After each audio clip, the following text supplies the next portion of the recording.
Welcome to FPL Grind, where I will be helping you in making your fantasy dream team.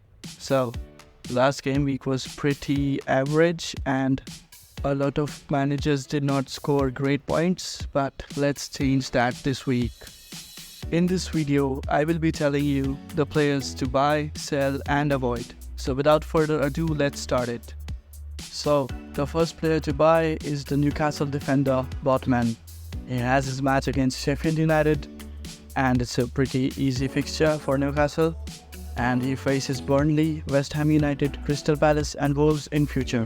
Also, he is at lesser risk of rotation than Kieran Trippier during Champions League weeks, and he is priced at a low £4.5 million, so he is a must take at this point of time. Moving on, we come to next defender, Akanji from City. He has his match against Nottingham Forest at Etihad, and he has played the most minutes, which are like 2,600 minutes, which is more than any of his Manchester City companion. So he is the one to take. Also, you can consider Kyle Walker instead of him, but Kyle Walker might or might not play in every fixture, so Akanji is a good choice. Also, there is a huge chance of clean sheets with Manchester City because their defense usually does not commit a huge amount of errors. He's priced at £5 million and is a good pick for the team. Next up, we have the Crystal Palace forward, Edward, and he's in a great form right now. He has 20 shots, out of which 19 are from the box, second to only Haaland, who has 29, and out of them 9 are on target. He has his next match against Fulham at home, and Fulham have conceded 20 chances, which is the most in the Premier League, so there are huge chances of him scoring a goal or giving returns.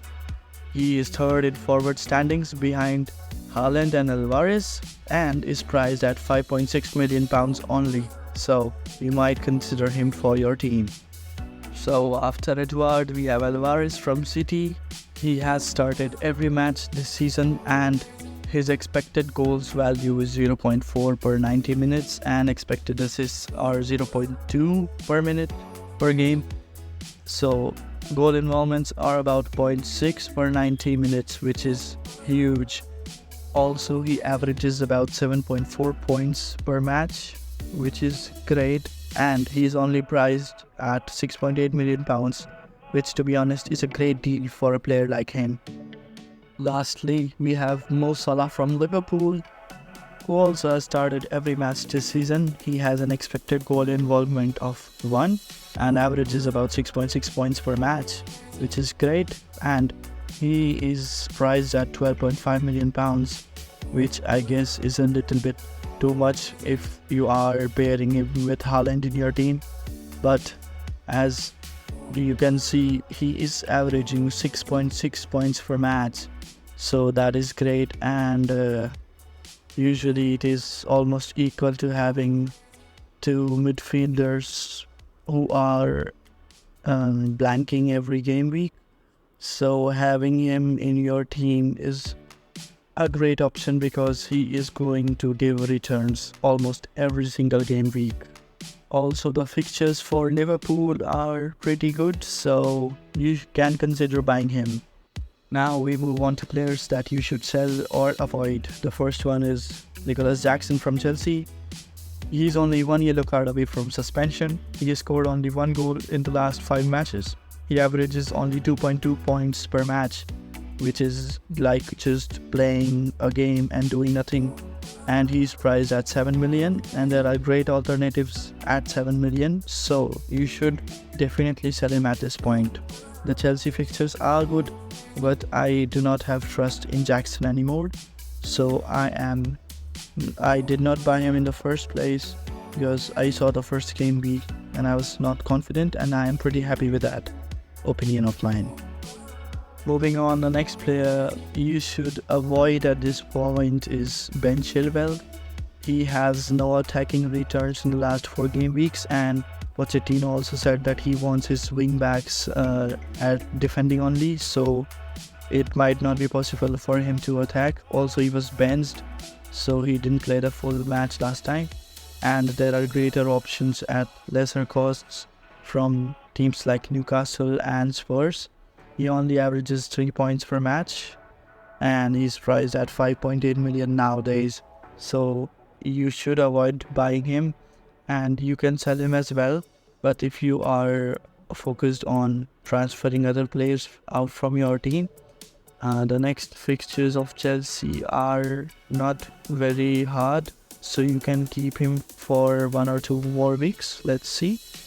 And but you should really avoid buying him. Next up, we have from Manchester United, Bruno Fernandes. His expected goals are 0.41 at this point, and there are great options at lesser costs again. Mbeumo and Madison and Sterling and a lot more other players.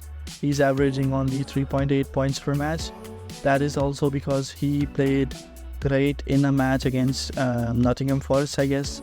Otherwise, he's not scoring more than 3 points, so you should really consider selling him for some other good midfielder in your team. Next up, we have Isaac from Newcastle United, who I guess you should sell because you'd be really tense if he's playing or not in the next few game weeks, because he is going to be in rotation with Callum Wilson, who is literally nailing it. He is scoring a goal every match he plays in, and Isaac will be in rotation with him, so you should really sell him at this point if you have him in your team. He's priced at £7.6 million, which is like a great amount. So you should see players like Morris or Malvares or Visa, maybe, whatever, but you should really avoid him at this point of time. Lastly, I have the player that you should definitely avoid to buy, Bernardo Silva from City. He played perfect in that match against West Ham United, but he didn't play the whole match against Red Star Belgrade in Champions League, and he's out injured, which is a good news for those investing in Pep Roulette, in Alvarez, Foden and Doku maybe. So it's a good news for us, but for Silva, he is injured, so he will not be playing in the next few games for sure. So that's all. Thanks for watching, and if you liked the video, please consider subscribing to my channel and liking the video as well. That's all, folks. Thank you. Peace out.